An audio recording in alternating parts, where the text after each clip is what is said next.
제가 강의하니까 좀 궁금해하시는 분들이 있어요. 저런 사진 자료하고 지도 자료는 도대체 어디서 나냐고 이렇게 궁금해하시는데, 실은 제가 이제 멘토로 이렇게 모시고 있는 목사님이 이문범 목사님인데, 그분이 쓰셨던 역사 지리로 보는 성경이라는 그 책에서 주요 자료들을 얻고 있습니다. 그래서 혹시 뭐 강의를 들으시면서 더 궁금한 점이 있으면 이 책을 좀 참고하시면 제가 미처 다 말하지 못하는 그런 부분까지도 쉽게 커버될 수 있지 않을까라는 생각이 듭니다. 오늘은 이제 세 번째 시간이 됐습니다. 그런데 취하다 2라고 해가지고 두 번째 시간이고요. 지난주에 봤던 것을 이제 잠깐 보면, 여러분 지도 한번 이제 펴보시죠. 지난주 했던 거, 지난주까지 했던 거 간단히 살펴보고, 그다음에 오늘 어디를 진행할 것인지에 대한 부분을 잠깐 언급해 드립니다. 자, 보시는 것처럼 저희가 이제 첫째 날은 모압 평지에서 요단강을 건너는 부분을 보면서 물이 이 아담에 이렇게 멈췄을 것이다 라고 하면서, 우리의 그 여호수아가 요단강을 건너는 것은 장차 예수님이 약속의 땅 저 천국을 보여주시는 모델링이 됐다라는 얘기를 하면서 믿음으로, 은혜로 건너게 됐다라는 얘기를 첫 번째 시간에 나눴습니다. 그리고 지난주에 한 2주 전이죠, 취하다 1 해서 여리고 지역을 저희가 취했어요. 그래서 그 여리고성이 무너진 것은 하나님이 하신 일이다. 그런데 그 무너진 이후에 여리고에 시험이 있었던 것처럼 우리에게 물질적인 풍요의 시험들이 끊임없이 현대인들을 유혹하고 있다라는 내용을 말씀드리면서 우리가 하나님의 말씀으로 그 유혹을 이기자라는 내용을 지난번 시간에 나눴습니다. 자, 그러면 이제 오늘 여행할 곳을 먼저 한번 표시하시고요, 그 다음에 순차적으로 여행하도록 하겠습니다. 자, 보시면 여리고 쪽에서 조금 내려오면 아이하고 베델이 있습니다. 그래서 아이하고 베델에게 이렇게 박스를 한번 쳐주시죠. 아이하고 베델하고 박스 이렇게 쳐주시고, 길갈 쪽에서 여리고 쪽으로 거쳐가지고 그 다음에 또 뭐 여기 잠시만요, 그리심산, 에발산이 있는데 이 세겜 지역에다 또 박스를 한번 쳐주시죠. 박스 쳐주시고, 그 박스를 다 치셨으면 이제 파란색 정도 되는 녹색 펜을 가지고 라인을 그리는데요, 이 길갈 지역에서 이렇게 쭉 해서 I까지 올라오는 라인 하나 그려주시고요. 그 다음에 별 표시를 하는데 이 별 표시가 전쟁 표시라고 했습니다. 그래서 오늘 살펴볼 주요 전쟁, 취할 것은 I성입니다. 그래서 이 지역에다 별 표시를 하시고, 여기까지 끝나셨으면 이제 어떻게 하시냐면 선을 베델에서 길을 쭉 따라가지고, 이게 족장의 도로라는 도로인데요, 이 도로를 따라가지고 쭉 올라가서 세겜까지 한번 선을 이렇게 쭉 그려보십시오. 그리고 화살표 하시고, 거기에다 무엇이라고 쓰시면 되냐면 축복과 저주 이렇게 쓰시면 돼요.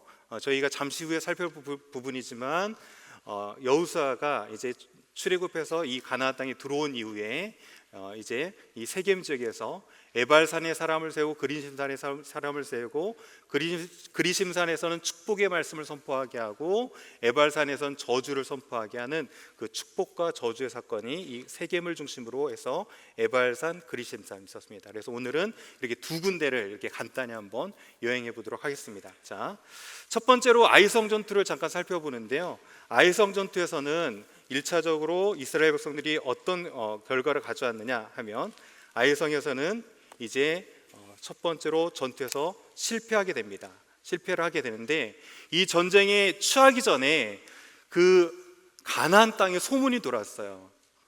이스라엘 백성이라는 사람들이 있는데 그 사람들은 홍해를 건넜고 우리가 그토록 두렵고 떠는 바산한 옥과 시온에 있는 사람들을 이기고 왔다라는 얘기를 듣고, 또한 요단강을 건넜다라는 얘기를 들으면서 어떻게 되냐면 마음이 녹았다라는 표현을 해요. 자, 그런데 오늘 본문을 잘 보면 아이성 전투를 한 이후에 1차에서 실패를 하고 나서 그들의 마음이 어떻게 됐는가 하는 거예요. 자, 그런데 잘 보면 오늘 보낸 그 아이성 전투를 치르기 위해서 보낸 숫자가 몇 명이냐면 3,000명 정도를 2,3,000명을 보냈어요. 자, 그런데 이 전쟁에서 전쟁한 결과 어떻게 됐습니까? 36명이 죽었습니다. 그러니까 한 몇 프로 정도 죽었습니까? 1.2%가 죽은 거예요. 그러니까 1.2%가 전쟁을 치른 이후에, 그 치른 결과 이후에 이스라엘 백성들이 어떻게 됐다고요? 그 마음이 물과 같이 녹았다라는 거예요. 이스라엘로 인해서 가나안 사람들은 마음이 물과 같이 녹아 있었는데 단 한 번의 전투를 통해서 지고 나더니 그 마음이 역전돼 가지고 이렇게 어떻게 됐습니까? 이스라엘 백성들의 마음이 녹았다는 거예요. 그것도 많은 사람이 죽은 것도 아니고 1.2% 정도만 죽었습니다. 제가 보면서 문득 드는 생각이 어떤 생각 들었을까요? 자, 오늘날 교통사고로 죽는 사람이 많겠습니까? 아니면 코로나 바이러스로 한국에서 죽은 사람이 더 많겠습니까? 그렇죠. 교통사고가 죽는 사람이 훨씬 많고, 아까 담임 목사님이 방금 얘기하신 것처럼 감기로 전염되는 사람들이 전염률이 더 높겠습니까? 코로나 바이러스로 전염되는 사람이 많겠습니까?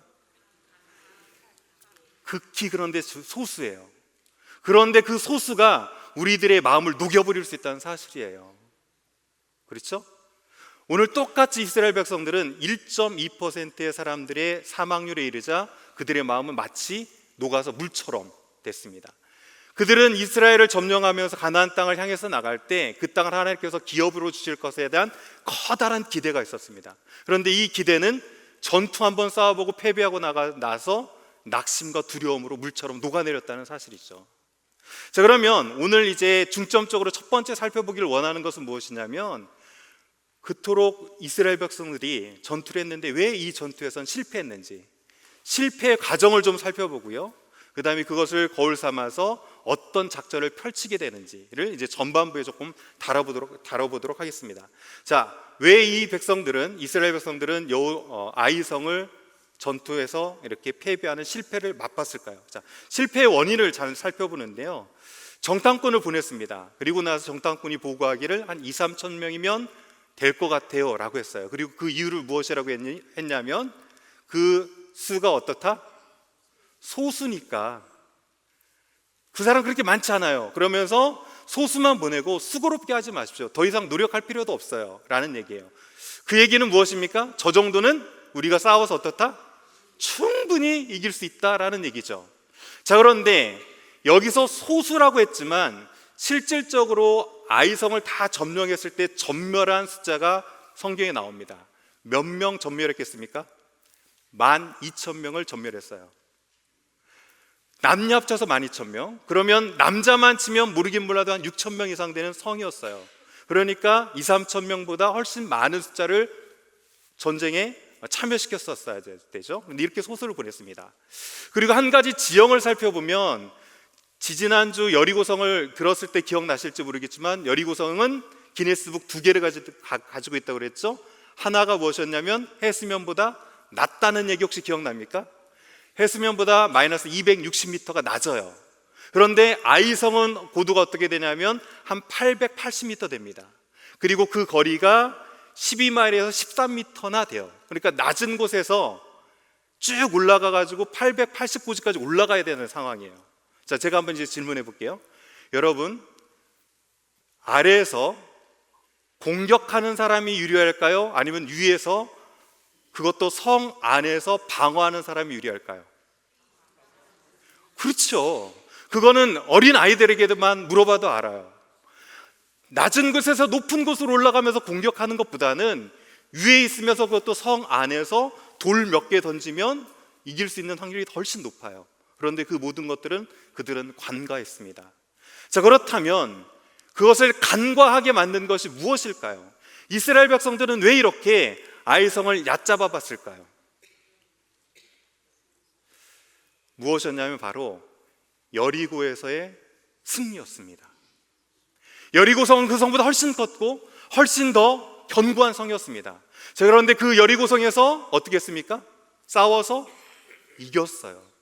그러니까 이 여리고성도 점령했는데 내가 까짓것 그 아이성 하나 점령하지 못하겠느냐라는 마음이 있었던 거죠. 그런데 잘 보십시오. 실은 약속의 땅 가나안에서 첫 번째 전투는 여리고성이 아니었습니다. 어디가 첫 번째 전투입니까? 아이성이에요. 자, 왜 그렇습니까? 여리고성을 제가 전투라고 하지 않고 정복이라 했는데, 잘 보세요. 여리고성을 점령하기 위해서 지들이 한 게 무엇이 있습니까? 죄송합니다. 아무튼 이스라엘 백성이 한 게 무엇이 있습니까?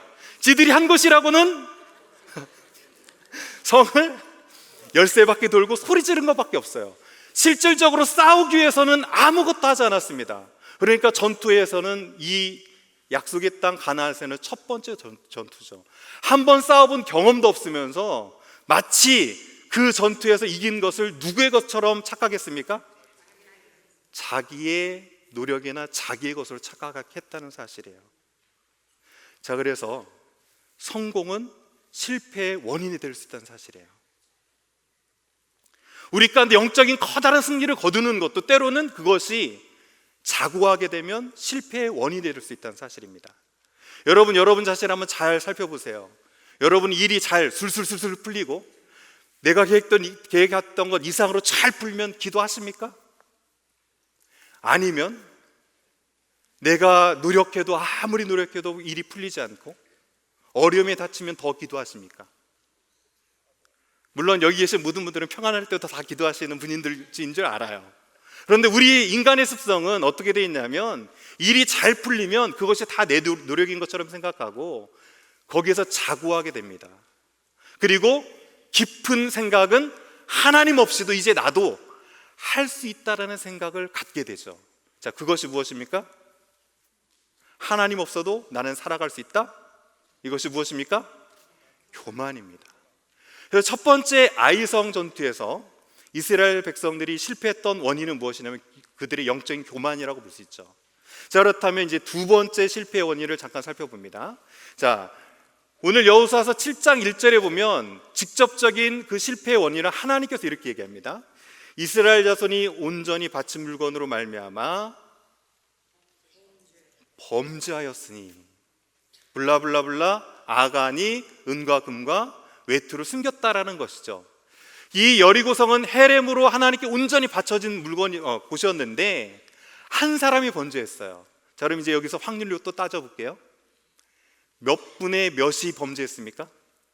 지금 이스라엘 백성들 수가 몇만으로 나오죠? 출애굽한 숫자가, 그리고 약속의 땅에 들어간 것이 장정만 60만입니다. 그럼 아이들까지 합하면 대략 200만 얘기해요. 자, 그러면 60만 분의 1만 잡아봐도 0.000167%예요. 정말 소수거든요. 60만 분의 1, 아니 200만 분의 1이 범죄했는데 그것이 무엇으로 이어졌습니까?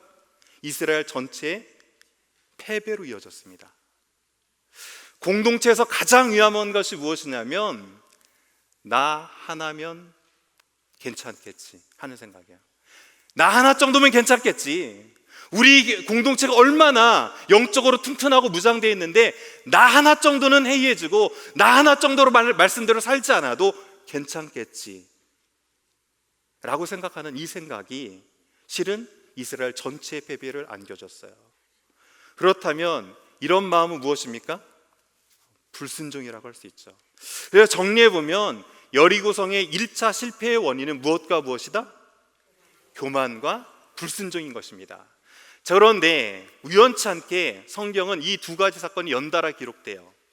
자, 여리고성은 정말 점령하기 힘든 성이었어요. 가장 견고한 성이었습니다. 그런데 그것은 승리했어요. 아이성은 실제로 그렇게 크지 않은 성이었습니다. 그럼에도 불구하고 정복해서 승리했어요. 이 두 가지 사건이 대비되고 있다는 사실입니다. 자, 그러면 이것을 통해서 주는 메시지가 있다는 사실이에요. 자, 어떤 분이 성경을 만나다라는 책에서 이렇게 이 부분을 언급합니다. 자, 한번 조금 성경 구절은 아니지만 한번 읽어볼까요? 시작.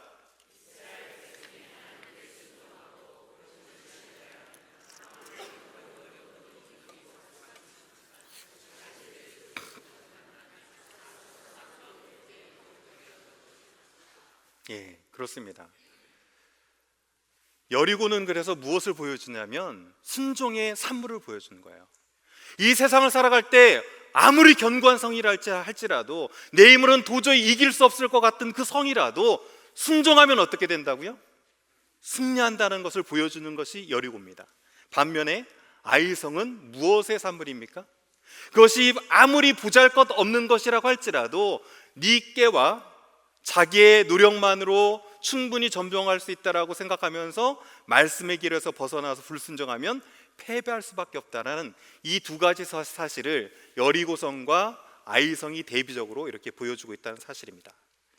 자, 그러면 이제 이런 실패를 맛본 이스라엘 백성들이 어떻게 아이성을 점령하게 되는지에 대한 그리고 하나님께서는 이것을 점령하기 위해서 어떤 작전을 펼치게 하시는지를 이제 설명드립니다. 자, 그런데 이 여호수아 8장을 기록한 사람은 마치 이스라엘 지형을 위에서 보면서 모든 지형을 다 아는 것처럼 기록하고 있어요. 실제로 그 모든 것을 알았고요.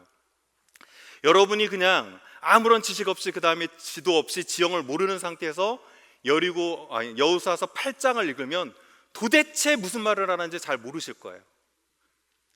그런데 이제 제가 지형을 통해서 이렇게 쭉 설명드릴 테니까 이 설명을 듣고 나서 오늘 가셔서 여호수아 8장을 딱 펼쳐보시면 모든 것이 눈에 그려지기 시작하실 거예요. 자, 그래서 이제 지형을 잘 알아야 되는데, 지형적인 설명을 잠깐 드리면서 오늘 이곳에서 어떤 전투가 펼쳐졌는지를 한번 이제 보도록 하겠습니다. 자, 잘 보시면 이쪽은 북쪽입니다. 위쪽으로 되어 있는 게 북쪽입니다. 북쪽이고요. 이쪽이 남쪽입니다. 그리고 이쪽이 동쪽, 이쪽이 서쪽입니다. 자, 이스라엘이 진을 쳤던 곳이 어디냐면 동쪽 끝에 있는 요단강을 건너서 바로 길갈 이 정도의 진을 쳤어요. 자, 그리고 나서 이 서쪽 끝에는 있는 도시가 베델입니다. 그리고 길갈과 베델 사이에 어떤 성이 있냐면 아이성이 이렇게 존재합니다. 아이성이 존재합니다. 하나님께서 주신 작전은 첫 번째가 매복이었고요, 두 번째가 유인 작전을 했고, 세 번째가 협력을 하도록 했어요. 다시 한번 정리하면 첫 번째가 뭐라고요? 매복, 두 번째는 유인, 세 번째는 협공을 하도록 했어요. 자, 그러면 이제 첫 번째로 매복을 어떻게 시켰는지 봅니다. 길갈에서 밤새 쭉 와가지고 아이성 뒤편에다 복병을 치라고 합니다. 고고학적으로 발굴해 보면 아이성은 문이 북쪽으로 나 있어요. 자, 그도 그럴 것이 이쪽이 골짜기잖아요. 협곡이에요. 그러니까 적들은 어떻게 합니까? 옆 협곡에서 이렇게 올라가기는 쉽지 않겠죠. 그러니까 방어가 용이한 것은 북쪽입니다. 자, 그러니까 성문을 북쪽으로 내놓으면서 사람들이 이렇게 왔다 갔다 북쪽에 사겠죠. 그러니까 당연히 성문은 어디로 날 수밖에 없었다? 북쪽으로 날 수 있었습니다. 자, 그러면 아이성 뒤에다 매복을 시키라고 했던 것은 무엇이냐면 어느 쪽에 매복을 시켰다? 이렇게 남쪽에다가, 성이 북쪽으로 향하고 있으니까 여기에 한 3만 명을 밤새 올려보내가지고 매복을 시킵니다. 자, 그리고 아침 일찍 일어나가지고 여호수아는 이제 모든 군대를 가지고 거느리고 어디로 가냐면 이 골짜기 사이로 가서 여호수아가 성문 앞에 진을 칩니다. 자, 여기에다가 왜 여호수아가 진을 쳤느냐? 전부 경계병들은 지금 어디를 보고 있을까요? 성 뒤를 보는 것이 아니라 성문 앞을 보고 있죠. 자, 그러면 이 골짜기 사이로 딱 오는 순간 바로 어떻게 됩니까?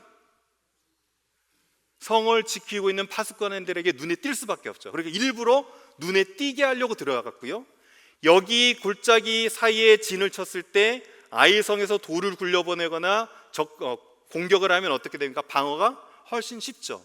그러니까 여호수아는 모든 것을 계산했어요. 물론 이 계산은 하나님께서 주신 거죠. 눈에 잘 띄는 곳에 불리한 장소로 찾아 들어가도록 했습니다. 자, 그리고 나서 이제 어떻게 되냐면 아이성이 딱 보니까 여호수아라고 하는 군대들이 쫙 몰려가지고 바로 눈앞에 와 있습니다. 이거는 다 이긴 싸움이에요. 그러니까 어떻게 하니까 베델까지 불러내면서 이제 내려가서 공격을 하기 시작합니다. 공격을 딱 시작하니까 여호수아가 진 것처럼 패배해서 막 도망가기 시작하죠. 도망가기 시작하니까 얼마나 마음이 급했는지 아이성 사람들이 성문도 어떻게 했습니까? 열어놓고 도망가기 시작해요. 도망가는 사람들을 추격하기 시작합니다. 이렇게 추적을 해 가고요. 추적하는 과정 중에 이스라엘 백성들이 광야길까지 갔다고 그랬는데 광야길까지 해서 쭉 도망갔어요. 자, 그리고 나서 이제 어느 정도 다 왔다라고 하니까 어떻게 하냐면 아이성을 향해 가지고 돌아서면서 단창을 듭니다. 자, 그러니까 이게 이제 동쪽이라면 저쪽이 서쪽이 아이성이잖아요. 단창을 이렇게 든 거예요. 반짝반짝 거리죠. 자, 그러니까 이제 그것을 보고 나서 어떻게 했습니까? 숨어있던 복병들이 아이성을 점령해 가지고 열린 성문으로 들어가서 그 성을 점령합니다. 자, 그리고 연기가 나니까 어떻게 됩니까? 이제 아이성의 사람들이 이거 문제가 생겼다라고 우왕좌왕하기 시작하죠. 그러니까 복병들이 그대로 합류해 가지고 전투에서 이긴 사건이 뭐냐면 아이성 전투예요. 자, 이렇게 설명을 지형으로 하니까 조금 이해가 되시나요? 눈에 조금 그려지시나요? 예. 이제 이것을 인공위성으로 찍은 사진에서 다시 한번 빠르게 한번 설명해 볼게요. 똑같은 사정이에요. 자, 그러니까 한번 설명해 보겠습니다.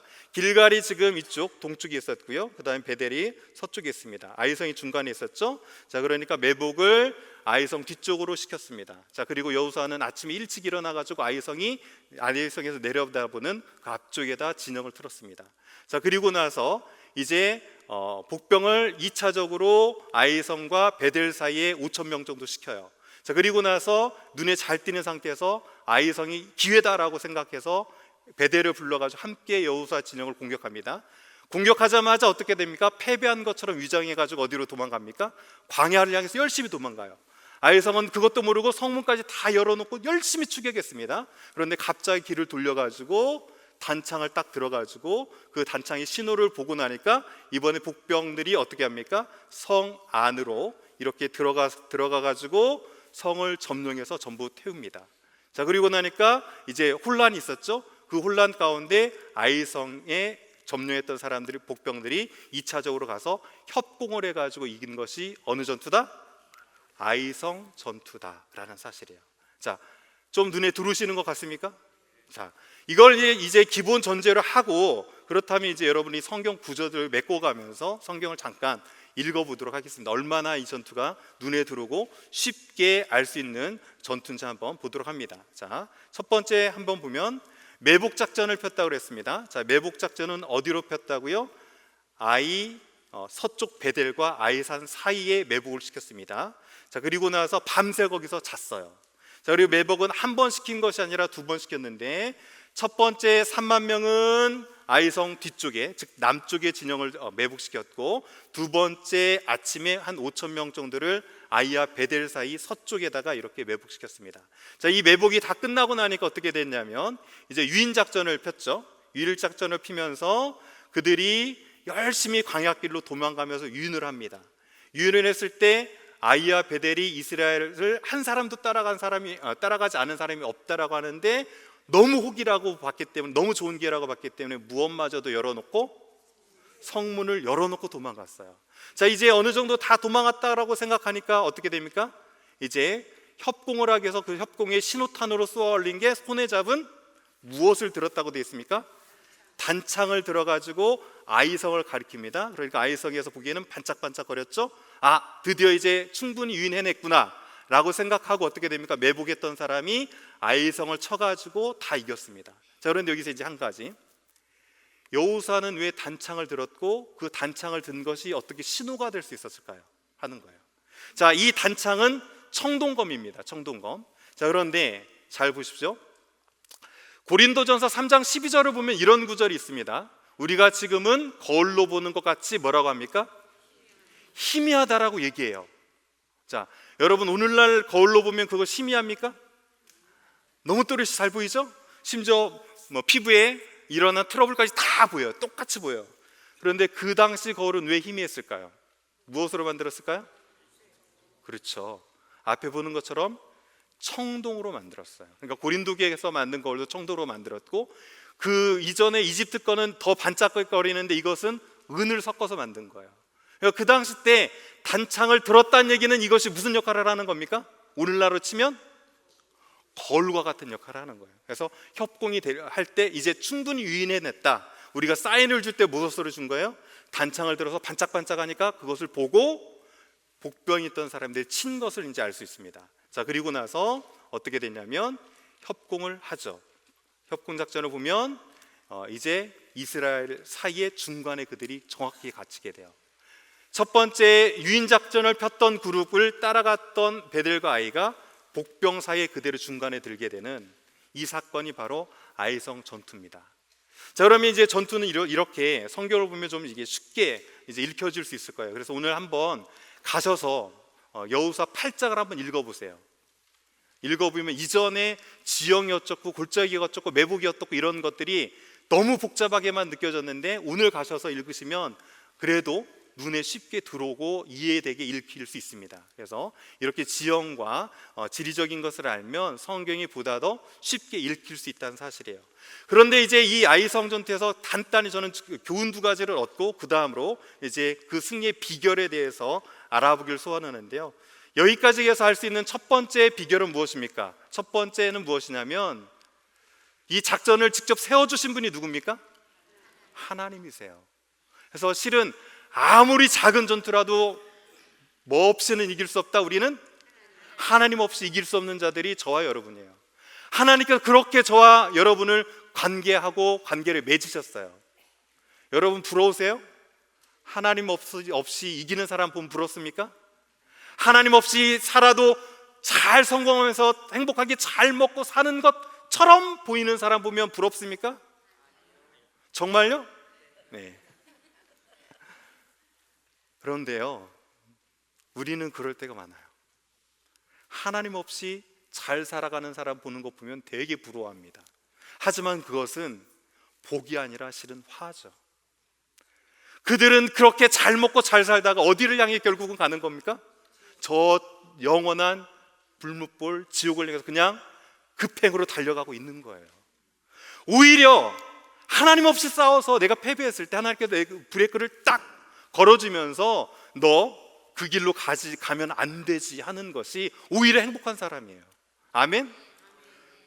그래서 실은 하나님 없이 싸워서 이길 수 없는, 때로는 연약해 보이고 때로는 삶 가운데 고난이 많은 것 같지만 그런 사람이 저와 여러분이고 그런 사람이 행복자인 줄 믿습니다. 아멘? 예.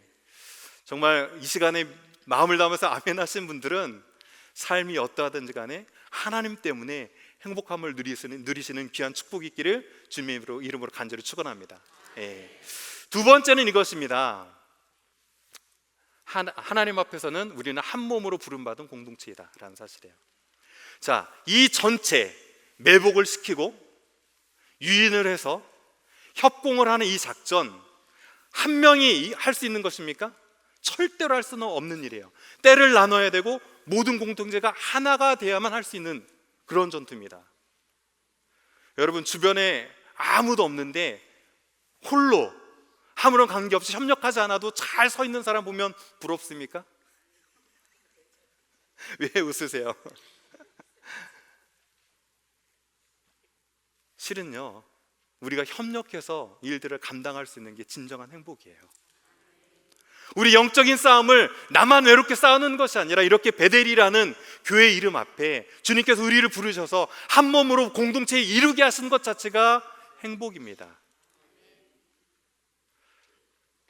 이렇게 두 가지 교훈을 얻을 수 있지 않을까 하는 생각이 듭니다. 자, 그렇다면 이제 여기까지 1차 정리를 하고요, 두 번째로 제가 나누기를 원하는 것은 무엇이냐면, 그러면 도대체 이들은 어떻게 이 아이성을 이길 수 있었던 비밀이 무엇인지 비결에 대해서 잠깐 나누고요, 그 다음에 승리한 이후에 그들이 했던 독특한 행동이 있습니다. 승리한 이후에 어떤 일들을 했는지를 살펴보도록 합니다. 자, 첫 번째로 이제 승리의 비결을 한번 살펴볼게요.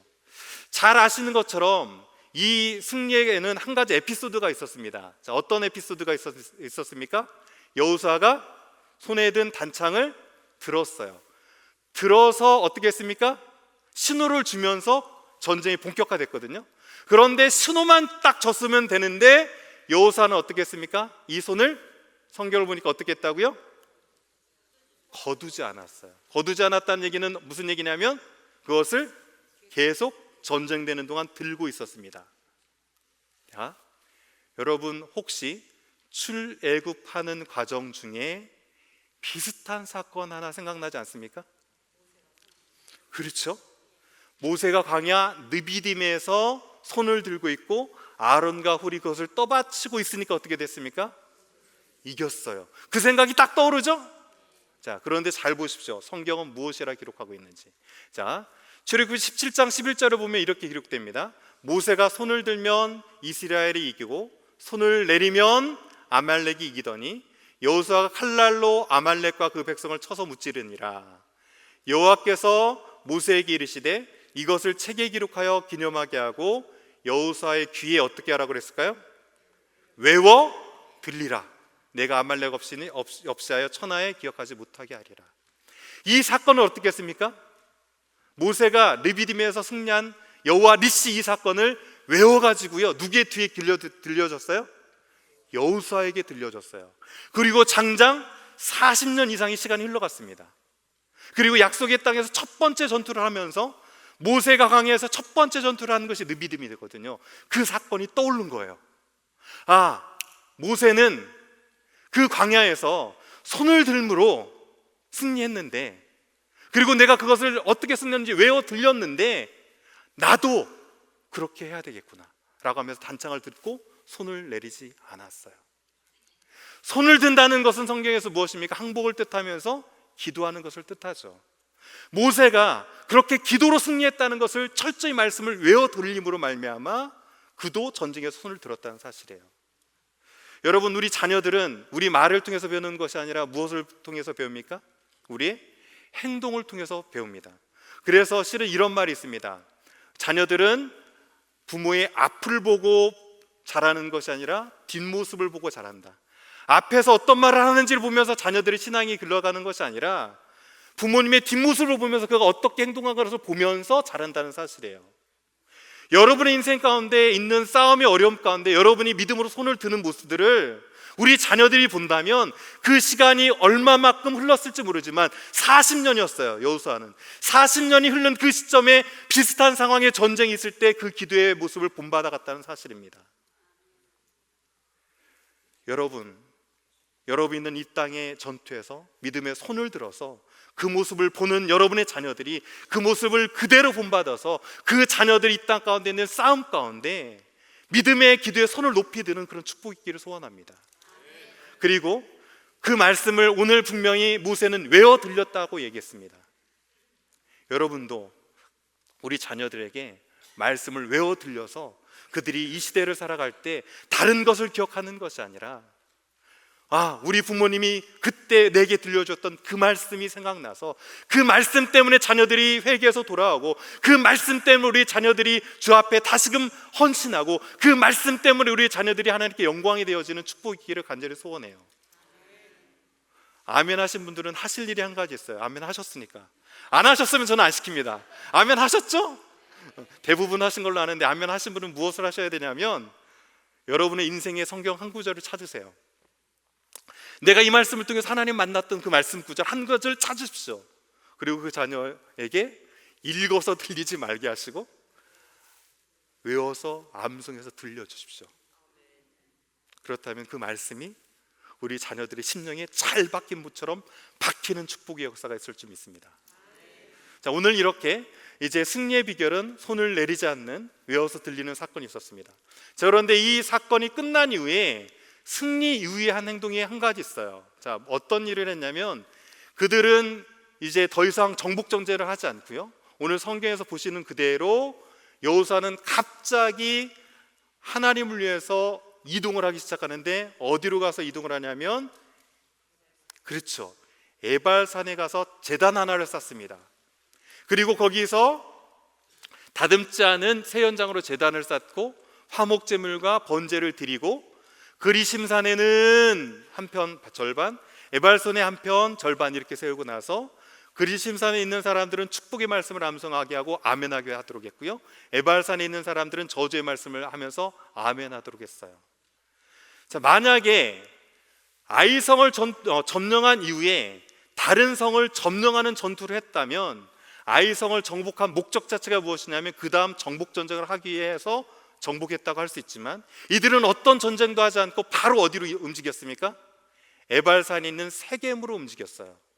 자, 그렇다면 실은 아이성을 정복한 것은 왜 정복했느냐? 어디를 가기 위해서 발판을 마련하려고? 세겜을 가려고 그것을 정복한 겁니다. 자, 그러면 여호수아는 이렇게 왜 전투 승리 후에 바로 에발산으로 갔을까 하는 거예요. 자, 보면 신명기 27장 4절하고 6절하고 그 다음에 신명기 11장 29절 30절에 너희가 그 땅에 들어가거든 너는 어디로 가서? 에발산으로 가서 번제를 드리고 그리심산의 반, 에발산의 반 축복 저주를 선포하라라고 모세가 신명기에서 2번이나 명령했습니다. 그 명령 그대로를 어떻게 한 거예요? 준행한 겁니다.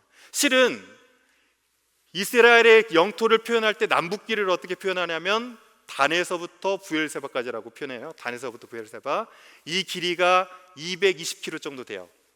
자, 그런데 단에서부터 세겜까지가 110km 정도 됩니다. 자, 그러면 세겜은 위치가 어디일까요? 다시 한번, 어렵나요 너무나? 단에서부터 브엘세베까지가 220km, 단에서 세겜까지가 110km. 그럼 세겜은 어디예요? 정중앙이에요. 이 정중앙에서, 가나안 땅의 정중앙에서 지금 제단을 쌓고 예배를 드리면서 축복의 말씀과 저주의 말씀을 선포하고 있어요.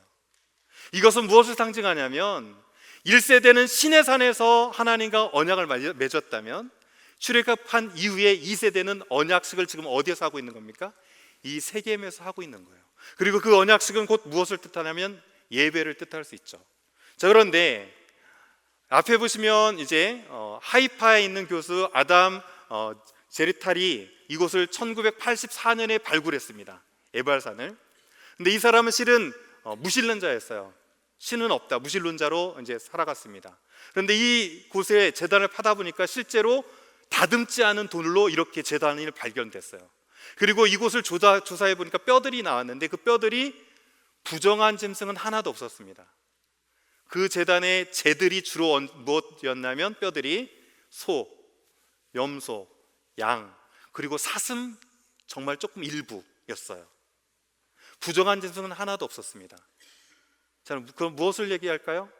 이 제단에서 드려졌던 짐승들은 성경에서 뭐 하도록 정해놓은, 제사를 드리도록 정해놓은 제단만 제사로 드렸다는 얘기예요. 그럼 이 제단은 누가 쌓았다?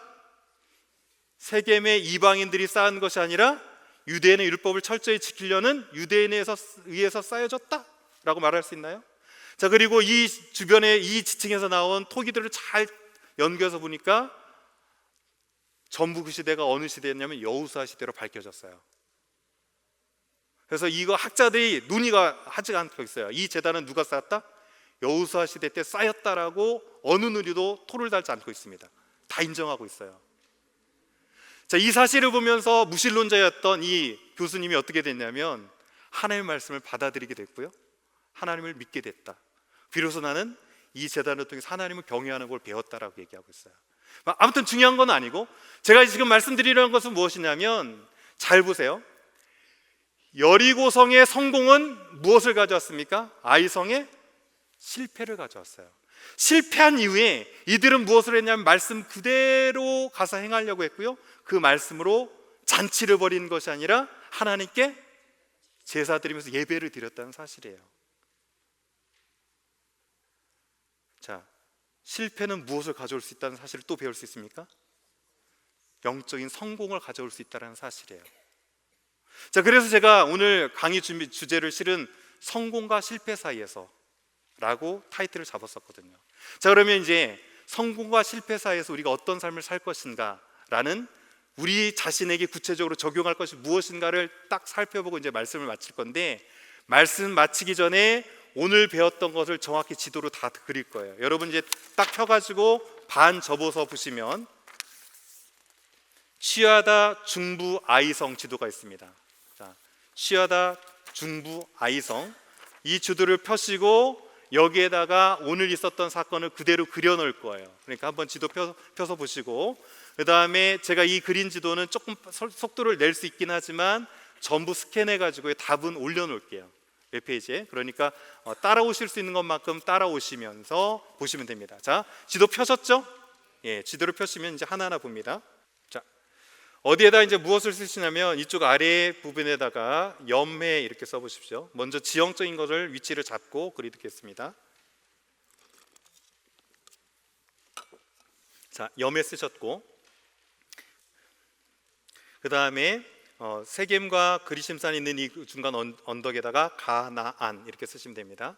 가나안 쓰셨으면 이쪽에 와디켈트라고 있는 그 밑부분에 광야 쓰실 때 이 지역이 유다 광야입니다. 그래서 가로치고 유다 광야 이렇게 쓰시면 돼요. 자, 그 다음에 지형적으로 이 길, 베델에서부터 세겜까지 있는 이 길 밑쪽이 이제 산지 지역이에요. 이 길이 있는 지역이, 그래서 산지 이렇게 쓰시면 됩니다.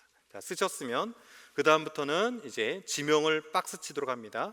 자, 벳 여시못이라고 돼 있는 곳에서 화살표를 하셔가지고요, 요단강까지 화살표를 그리세요. 자유롭게 그리시고, 그 다음에 그 옆에 건넘 이렇게 쓰세요. 그러니까 유다 이스라엘 백성들이 이곳을 통해서 건넜죠.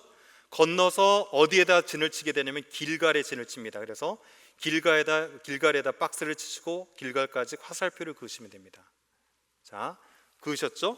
자, 그리고 나서 아이성하고 베델의 위치를 보는데 이쪽 아래쪽이 아이성이고요. 그 아래쪽 더 서쪽이 베델입니다. 아이 베델에다가 나름대로 눈에 띌 수 있도록 표시 한번 해보시고, 그 다음에 복병은 정확히 어디로 갔냐면 와디 켈트라고 하는 곳에서 와디 수에닛이라는 점선들이 있어요. 그것을 점선을 따라가지고 쭉 해서 아이 쪽으로 점선을 그으시면 됩니다. 여리고에서 와디 킬트를 따라서 와디 수에닛으로 점선으로 해서 화살표를 이렇게 그으시면 돼요. 자, 그 다음에 거기다 뭐라고 쓰시면 되냐면 복병 이렇게 쓰시면 돼요. 복병. 자, 그 다음에 여호수아 진영은 어떻게 이동을 하냐면 그 옆에 있는 큰 도로가 있는데 도로를 따라서 쭉 올라오셔가지고 아이 맞은편 쪽 북쪽에다가 박스를 치고 여호수아 진영 이렇게 쓰시면 돼요. 여호수아 진영. 자, 그리고 복병을 2차로 한 번 더 보냈는데 1차 복병이 3만 명이었다면 2차는 아이와 베델 사이에 5천 명을 복병시킵니다. 그래서 아이하고 베델 사이에 일정 부분에 화살표를 점선을 하시고 거기 5천 명이 들어가 있는 거예요. 자, 그리고 이제 어떻게 됩니까?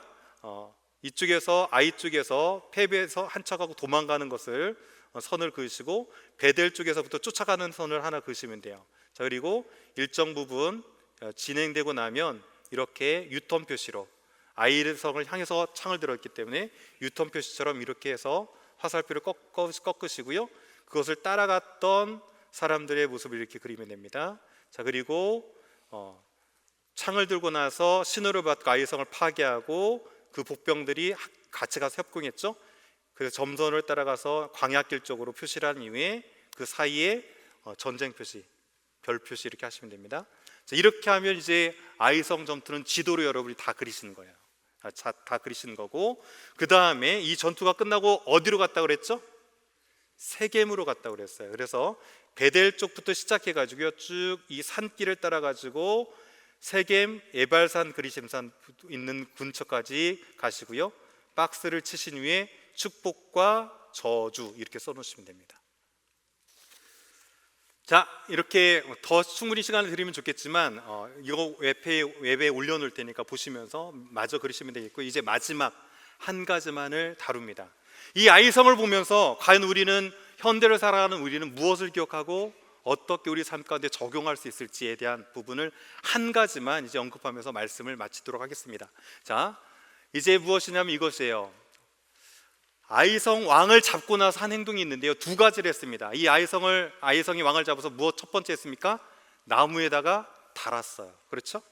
자, 그런데 아시는 것처럼 신명기서를 보면 죄를 범하여서 어떤 자가 나무에 달리는 거죠? 죄를 범한 사람이 하나님께 저주를 받음으로 어떻게 됩니까? 나무에 달았어요.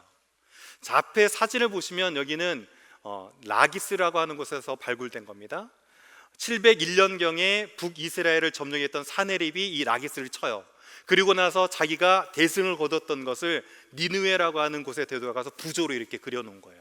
근데 부조를 잘 보면 보이실지 모르겠지만 나무에 달린 모습이 살짝 보여요. 더 키워볼까요? 자, 이렇게 보면 성 밖에 나가는 사람이 있고, 그 다음에 성 밖에 나가는 사람 외에 어떻게 됩니까? 전부 어떻게 달아놨습니까?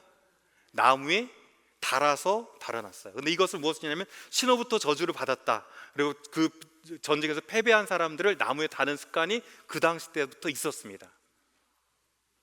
자, 그래서 아무튼 이렇게 나무에 첫 번째 어떻게 하면 아이성에서 전투를 거두고 나서 그 왕을 잡아서 나무에 달았죠. 자, 그리고 나서 두 번째 행동을 합니다. 어떤 행동을 합니까? 이번에는 성문 어귀에 던지고 어떻게 했습니까? 큰 돌무더기를 쌓았어요. 자, 그런데 실은 아이성의 모습인데요, 아이성에 보면 지금 돌무더기가 이렇게 있죠. 아이성이라는 뜻 자체가 뭐냐면 폐허라는 뜻이에요. 그러니까 그 정도로 폐허가 될 정도로 오늘날 가보면 돌무더기밖에 없어요. 큰 돌무더기를 쌓아놨습니다. 자, 그런데 여러분 잘 생각해 보세요. 비슷한 사건 하나 또 떠오르지 않으세요? 직전에 아골골짜기에 돌무더기 하나 있었는데 기억 안 나세요? 자, 잘 보면 그 위에 돌무더기를 크게 쌓았더라. 여호수아 7장이거든요. 여기서 그는 누구를 뜻합니까? 누굴까요? 답 나왔는데 저쪽 뒤에서? 그렇죠. 아간을 향해서 돌무더기를 쌓았어요. 자, 그런데 제가 한번 여쭤봅니다. 아간에게 돌을 쌓았습니까? 아간의 죄에다가 돌을 쌓았습니까? 자, 다시 한번. 아간에게 돌을 쌓았습니까? 아간의 죄 위에 돌을 쌓았습니까? 아간의 죄 위에 돌무더기를 쌓았어요. 자, 그렇다면 한번 여쭤볼게요. 그 죄, 아간에게만 있습니까? 저희에게도 있습니까? 그렇다면 돌무더기로 쌓임 받아야 될 게 아간만입니까? 저희도 똑같이 돌무더기 아래에 들어가야 될 자입니까? 똑같이 돌무더기에 들어갈 될 자들이죠. 실은 그래서 아간이냐 죄일 때는 죄였고요. 여기에다 이제 이름을 쓰셔야 되는데 뭐라고 쓰셔야 되냐면 그 돌무더기는 누구 위에 쌓이는 거예요? 저와 여러분 위에 쌓이는 겁니다. 뭐라고 쓰셔야 되면 이렇게 쓰셔야 돼요. 자기 이름 쓰셔야 돼요. 누구 위에 돌무더기가 있다? 주성필 쓰시지 마시고요. 여러분 이름 쓰세요. 누구 위에 돌무더기에 쌓여있다? 우리도 똑같이 그 돌무더기 아래에 묻혀야 될 저주받은 자들이 저와 여러분이에요. 자, 그런데 어떻게 우리는 그 저주로부터 풀려날 수가 있었죠? 아무 죄 없는 한 분이 누구를 위해서? 저와 여러분을 위해서 나무 위에서 저주를 받으시고 돌 무덤에 들어가심으로 말미암아서 살아난 자들이 있습니다. 그게 누굽니까? 저와 여러분이죠. 예수님이 십자가에 달리심으로 저주 받으시고 그분이 돌 무덤에 들어가서 그 돌 아래 계심으로 말미암아서 값없이 받은 자들이 저와 여러분이에요. 자, 그래서 우리가 늘 기억해야 될 것이 있습니다. 무엇입니까? 나는 죄인이다. 십자가를 볼 때마다 우리 마음 가운데 깊이 새겨져야 되는 것은 무엇이냐면 내가 얼마나 큰 죄인인가가 느껴져야 되는 것이죠. 저는 신앙의 연조는 다른 것이라고 보지 않아요. 내가 얼마나 더 큰 죄인인 것을 깨달아가는 것만큼 그 신앙의 연조는 깊어진다고 생각합니다. 내가 이전에는 죄인인 것을 모르다가도 신앙이 지날수록 내가 정말 큰 죄인이라는 걸 깨달아가는 것이 믿음인 거죠. 자, 그런데 어떻게 우리가 구원받게 되죠? 예수 그리스도의 은혜로. 어떻게 됐습니까? 의롭게 된 죄인이죠. 그래서 우리는 늘 기억해야 되는 거죠. 이 땅을 살아갈 때 성공과 실패 사이에서 무엇을 기억해야 됩니까? 나는 죄인이지만 예수 그리스도께서 십자가 지심으로 내가 의롭게 된 죄인이다라는 이 사실을 우리가 새길 때 성공 앞에서 그 어느 누구도 교만할 자 없고요, 실패 앞에서 어느 누구도 좌절할 자 없다는 사실이죠. 왜? 예수 그리스도의 십자가 은혜가 우리에게 있기 때문에. 우리는 성공 앞에서 늘 겸손해야 되는 자들이고요, 세상에 아무리 큰 실패 앞에서도 좌절하는 것이 아니라 그 예수님 보면서 소망을 품어야 될 자가 저와 여러분이라는 사실입니다. 이 땅에 살아갈 때 성공과 실패가 여러분 삶 가운데 뒤바꿔가면서 엄습할지라도 그 십자가 바라보고 성공 앞에 늘 겸손하시고 좌절 앞에 소망의 빛을 잃지 않는 저와 여러분 모두 되어지기를 주님의 이름으로 간절히 축원합니다.